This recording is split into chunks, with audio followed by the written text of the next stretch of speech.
All right. So when I was actually going to school to be a teacher at this time, I graduated in 2013 from North Carolina Central University in Durham, North Carolina.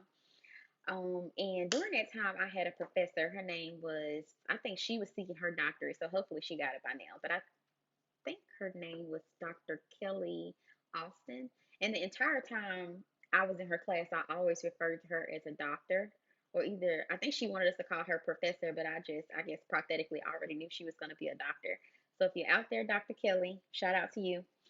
So she always had this thing when they sent out their syllabus at the beginning of the course, they'll say, hey, these are expectations. And in her syllabus, it said, do not email me like and this is a HBCU, so I could already tell the tone. She said, do not email me 24 hours before the assignment is due saying Blackboard crash, and that's where you have to submit your assignment, saying that the platform crashed because you waited to the last minute. Everybody else waiting to the last minute trying to use the internet on campus or in your dorm room or whatever, and emailed me all caps saying emergency, seeking an extension or whatever. I need help trying to submit the assignment.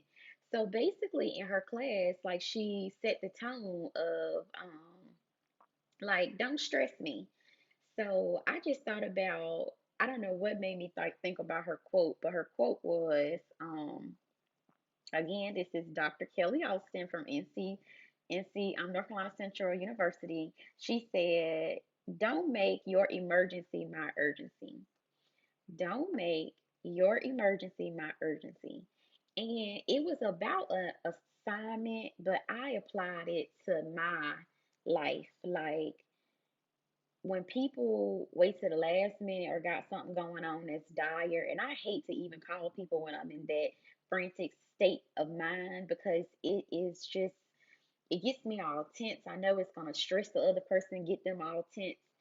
So I try to plan accordingly. So here lately, I've been working on being on time. So I'm like one of those time queens where I'm usually a little late or just right there by the time. And by the time I get there, I'm so stressed out. My wig about to fall off. I'm sweating. My makeup is beat.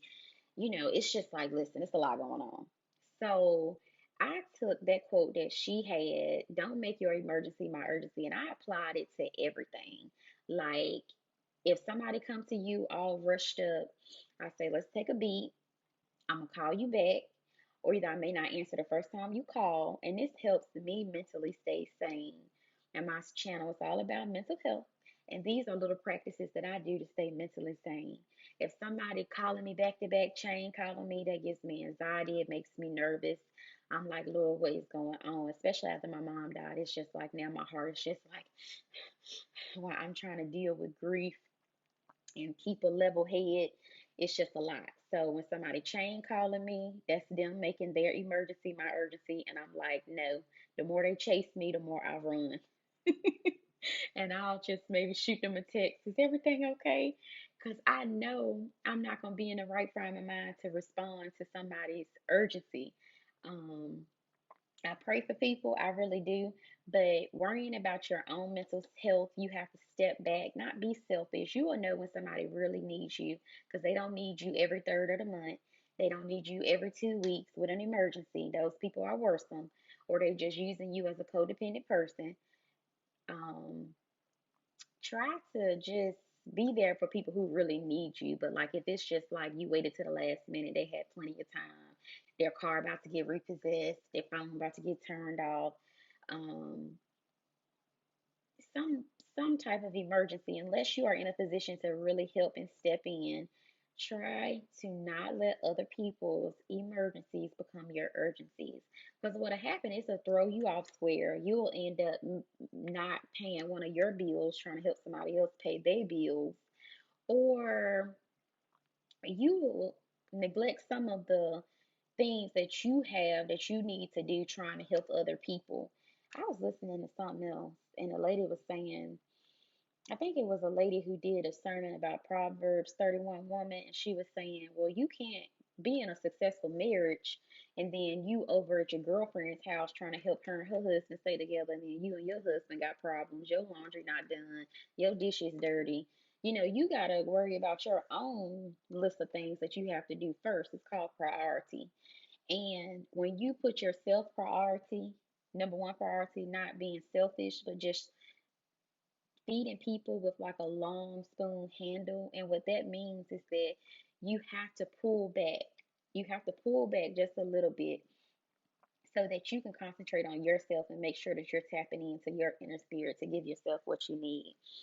Um, this sounds like flying around here. It's like a net or something. But I just wanted to get on to encourage you. If somebody is pressing you with their problems, and most of the time you'll know, you're like, Lord, here we go again. Um, don't let them give you anxiety and stress you out because they waited to the last minute to get their stuff done.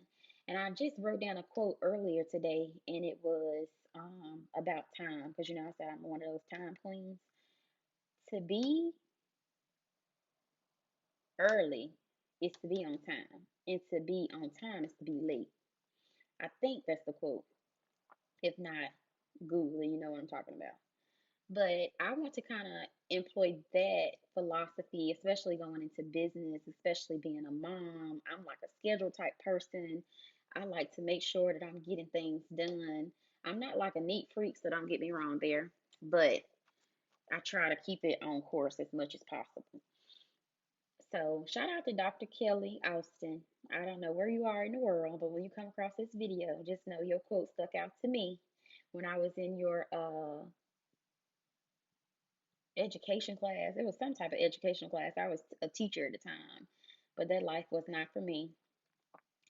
And when I was getting that second degree, she had said that don't let your emergency become my urgency. Like, don't throw your problems off on me. You should have been doing that homework assignment before that blackboard crashed. So I just took that into my life, little bits and pieces of positive things that I get from people that I could use to keep myself straight, to stop being late and to be on time, and to try to not be a procrastinator but do things in advance, prioritize your stuff, and not live all in anxiety and stress.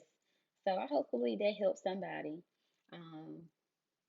kind of live with more of a rhythm and a flow versus I'm running late, I gotta be here, gotta be there. Because when you get kids, they're their schedule, your friend's schedule. You have to try to balance all of this stuff, work, balance life, and it gets complicated at times, but you can do it just like I'm working on it. All right, God bless. I'll be back soon.